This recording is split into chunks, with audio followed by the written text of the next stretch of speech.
The American melting pot model of immigration is fundamentally different from the multicultural model of society, which we subscribe to in Canada and which is in place in Britain. Did that factor into your migration to the UK? Fundamentally different. The British, Europe has the same hopes for multiculturalism as opposed to melting. You ask, when you use the metaphor of melting pot, the first thing that comes to mind is, well, who's melting? And what happens is everybody who comes has to melt. What about the people there? I mean, all those happy little wasps up in a place like I'm in right now, that I'm pretty well cut off from on this point of land here. And they didn't melt. Everybody else was supposed to melt and become them. Yeah. Nuts to that. I mean, and that was one of the main reasons that I left America, because in Britain, and I hadn't thought of this before you said it, but the fundamental British concept of respect for someone else's culture and someone else's differences and a love of eccentricity was a fact, and I always felt comfortable when I went there. Nobody asked me to change. In America, all I ever heard was, well, you've got to become like us. Well, guess what? I didn't want to become like them. I didn't want to have to develop the habits and behaviors that the WASPs were happy with. All I wanted to do was be measured on my merits and be paid. Yeah. And I couldn't do that here. I did it in Britain and in Europe. In Saudi Arabia, for goodness sakes. There's more. I really liked Saudi.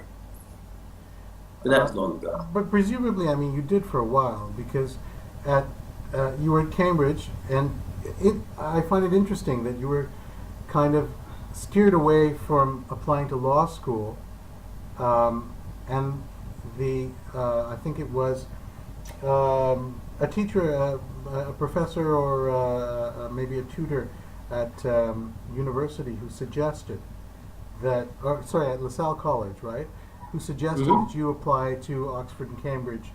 And then you went there, but then you came back and you studied law.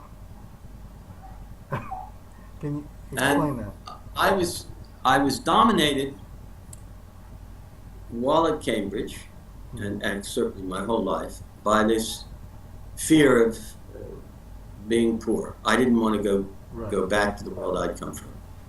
And I couldn't see that I had a future in the academic world in America, the place I'd come from, because I was never going to be clubbable. Right. I would never appear with leather arm patches on my tweed jacket. That wasn't going to happen. No. And because the standard for achievement in academia was highly subjective, the standards were highly subjective. I wasn't in the sciences, where you publish a paper and you can, be a three-horned goat. But if the maths are correct and the theorem is proved, yes, you did it, and you get the credit, and you get the positions. So I needed to make money. I wanted to have something that was secure and safe. At least I thought so, although it's turned out I've taken a fair amount of risk, and that's what I am, a risk taker, at least in business. And so I went back to America, and there was another element. I wanted to be part of America. I wanted to show that I believed in the American myth. I believed that if you worked hard and you told the truth, more or less, you would succeed. I had these great ambitions, and I could have realized them in America had I been prepared to conform and to change my character. And I couldn't do it. But I went back to make money and for the certainty, and I'm not proud of that. Although I don't think academia would have been a good thing, because I would never have tolerated the vagueness, the uncertainty, and the vicious politics that exists in many academic worlds.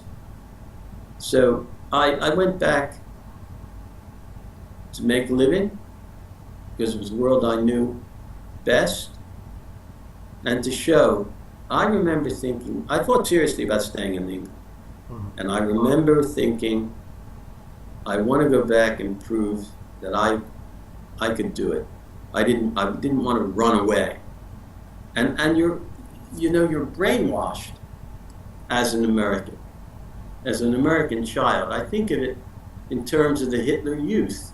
Every morning in grammar school, we had assembly, and a color guard of 4 boys marched down the aisle in uniform, in Boy Scout uniform, and they carried the state flag and the American flag, and then you all had to pledge allegiance, and then you had to say a prayer. They read a section from the New Testament, and that affects you. You begin to believe this crap. You believe that George Washington never told a lie, and Abe Lincoln was an honest rail splitter. You believe. Yeah. You're 7, 8, 9 years old, and you ask your father, and he says, this is a great country, and we have a chance here. Come on, you're an Indian. You lived in Canada. You must have heard some of that. But what you didn't hear was it was the greatest country on earth. It was exceptional, and I swallowed that. More shame me, more fool me. But so all of that was at work. All those past experiences, when I had to make the decision of whether to go back to the States or not. And I remember very strongly, feeling very strongly, that I wanted to show the world, show the people whom I'd known, show myself that I could make it in America. And ultimately I didn't.